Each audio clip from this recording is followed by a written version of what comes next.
جو سلام کیے بغیر گھر میں داخل کی اجازت مانگے اسے داخل کی اجازت نہ دی جائے۔ پہلے 3 بار سلام کی جائے۔ رسول اللہ صلی اللہ علیہ وسلم نے فرمایا 3 مرتبہ اجازت طلب کرو، اگر اجازت مل جائے تو ٹھیک ورنہ واپس لوٹ جائے۔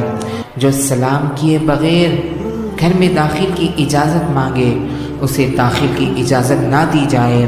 پہلے سلام پھر اجازت۔ رسول اللہ صلی اللہ علیہ وسلم نے فرمایا جو شخص سلام کے ساتھ ابتدا نہ کرے اس کو اجازت نہ دو۔ گھر میں داخل کی اجازت مانگنے میں ایک حکمت یہ بھی ہے کہ فوراً گھر میں باہر والے کی نظر نہ پڑے۔ آنے والا باہر سے سلام کر رہا ہو، اجازت چاہ رہا ہو اور صاحب خانہ پردہ وغیرہ